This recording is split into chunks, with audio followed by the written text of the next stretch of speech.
This video is sponsored by V-Guard. और ठीक है। देश की जो सामाजिक ताना बाना है उसको बचाने के ओके, लिए ऑल राइट, समझ गया मैं। धर्मवीर चौधरी, 3 दिसंबर को किसकी सरकार आ रही है? धर्मवीर चौधरी। मानक जी, मुझे जरा आपने सबसे लास्ट में समय दिया तो थोड़ा समय दीजिएगा। मैं इनकी जो प्रवक्ता दौरे चरित्र के जो प्रवक्ता यहाँ बैठे हैं तीनों, मैं जरा इनकी पोल खोलता हूँ।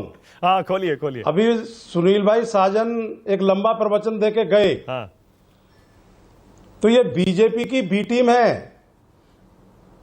अभी आपने देखा होगा उत्तर प्रदेश में विधानसभा में बीएसपी का कार्यालय बहुत छोटा कर दिया और समाजवादी पार्टी का बहुत बड़ा कर दिया। तो ये मिलीभगत क्या कहती है? जो आदरणीय बहन जी को मुख्यमंत्री के रूप में बंगला अलॉट हुआ था, वो बंगला कैंसिल करके शिवपाल यादव जी को दे दिया गया कि आप रहिए यहां पर। ये सेटिंग क्या कहती है? और ये जो अभी हमारे जो बीजेपी के भाई प्रवक्ता बोल रहे थे, मैं अभी किसी टीवी स्टूडियो की एक ग्रीन रूम में बैठा चाय पी रहा था और वहां पर कुछ बीजेपी के और कुछ पत्रकार बात कर रहे थे। तो बीजेपी वाले कह रहे थे कि भाई वहां तो जो है सरकार किसी की नहीं बनेगी और हम राष्ट्रपति शासन लगा देंगे, त्रिशंकु विधानसभा बनेगी। और मैं आपको मानक जी एक जिम्मेदारी पूर्वक एक बात बता रहा हूं, मेरे पास मोबाइल में वो फोटोग्राफ भी है। केसीआर बहन जी से मिलने लखनऊ आए थे। ये सब दलितों के वोटों से और मुस्लिम समाज के वोटों से बहुत भयभीत हैं। ये चाहते थे कि राहुल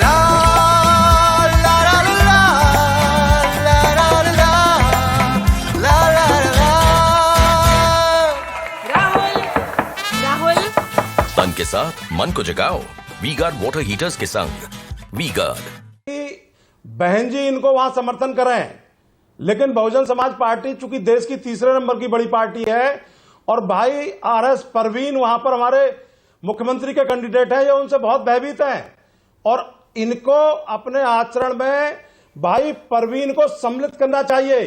ये समाज सेवा और ये जो जनहित की सेवा राजनीति के माध्यम से लोग करते हैं, ये भाई परवीन से बखूबी इन पार्टियों को सीखना चाहिए। उन्होंने आईपीएस के पद को ठोकर मार करके और जनसेवा चुनी और वो एक बहुत कर्मठ और ईमानदार व्यक्तित्व के धनी हैं। उनसे ये सब भयभीत हैं। और मैं आपको निश्चित ये बता दूं कि ना तो के शर्मा जी का मंसूबा कामयाब होगा और ना जो है ये कांग्रेस का होगा। कांग्रेस का सूरज तो बहुत पहले ही डूब चुका, इसीलिए इनको उगता सूरज और डूबता सूरज याद आता है भाई राजपूत साहब को। लेकिन ये बहुजन समाज के लोगों से बहुत भयभीत हैं और केसीआर साहब खासकर, चाहे वो ओवैसी साहब हो और चाहे वो केसीआर साहब हो, चाहे समाजवादी पार्टी हो, ये सब बीजेपी की बी टीम के रूप में काम कर रही हैं और ये अपने आचरण से प्रदर्शित भी कर देते हैं। और ये अभी संविधान की दुहाई दे रहे थे, राजपूत साहब कह रहे थे हम संवैधानिक पार्टी है, संविधान के हिसाब से चलते हैं। तो ये संविधान को तो तार तार कर देते हैं। इनकी सरकारों में विधायकों को जो है कैसे करके ये तोड़ मरोड़ करके लोकतंत्र को खत्म करके संवैधानिक व्यवस्था को खत्म करके ये जो है विधायकों की चोरी डकैती करते हैं। उनको बंदूक दिखाते हैं, उनको पैसे का लालच देते हैं, चाहे वो मध्य प्रदेश हो और चाहे वो उत्तराखंड हो और चाहे वो मध्य प्रदेश राजस्थान हो छत्तीसगढ़ हो। इनके जो शीर्ष नेतृत्व तो यही काम करता है। और अच्छा, 3 तारीख को किसकी सरकार आ रही है? धर्मवीर चौधरी, अब ये भी बताइए। एमपी, राजस्थान, छत्तीसगढ़, तेलंगाना, मिजोरम, किसकी सरकार आ रही है? मैं बता रहा हूं, मैं बता रहा हूं आपको। अभी जो कांग्रेस थोड़ा बहुत गेन कर रही है तेलंगाना में, ये सरकार नहीं बना पाएंगे। 9 माल एवेन्यू, 13 माल एवेन्यू लखनऊ की सड़क पर कुछ कांग्रेस के बड़े नेता मैंने घूमते हुए देखे। तो मानक भाई ये कहीं कोई सरकार नहीं बना पाएंगे। ये सारे राज्यों में, तेलंगाना, मध्य प्रदेश, राजस्थान, छत्तीसगढ़, ये बहुजन समाज के लोगों में सत्ता की चाबी इनके पास रहने वाली है। और ये कितने संवैधानिक हैं ये 3 तारीख के बाद पता लग जाएगा। मतलब आप फिर कांग्रेस की सरकार ही बनवाएंगे ना, अगर आप किंग में करोगे तो? एमपी, राजस्थान, छत्तीसगढ़, तीनों जगह नहीं, हम कांग्रेस की सरकार क्यों बनवाएंगे? हाँ, तो बीजेपी की मैं बनवाएंगे। आपको मानक भाई एक बात बता दूं, तो बीजेपी की बनवाएंगे।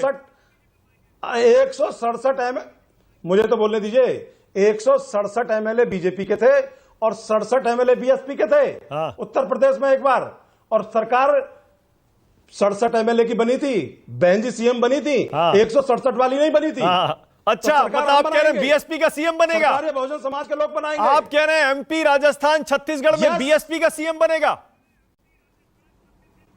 यस, बिल्कुल बनेगा।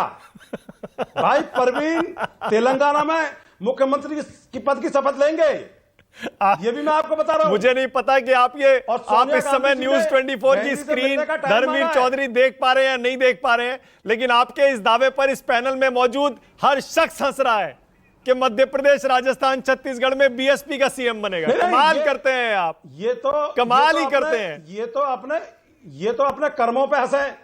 अरे ये तो अपने कर्मों पे हंसे भाई। मैं कह रहा हूं सुनील साजन जवाब दे रहे हैं आपका। एमएलए किसके थे ये ठीक है, ओके, सुनील साजन बोलिए। 67 एमएलए किसके थे ये जानते हैं? मानक जी, हाँ, क्योंकि धर्मवीर चौधरी जी ने एक आरोप लगाया कि उत्तर प्रदेश की विधानसभा में उनका कार्यालय छोटा करके, और वो कार्यालय समाजवादी पार्टी को कांग्रेस और बीएसपी का कार्यालय जोड़ के दे दिया गया। मैं बड़े आदर के साथ कहूंगा वो इसलिए कि आपका एक विधायक है और समाजवादी पार्टी के 111 है। लेकिन मैं मानक जी आपको भी धन्यवाद दूंगा, क्योंकि हम लोग आपके साथ डिबेट में रहते हैं, तो गांव में कभी कभी शादी ब्याह में लोग मिल जाते हैं और कहते हैं कि बहुत अच्छी मानक गुप्ता जी डिबेट करते हैं।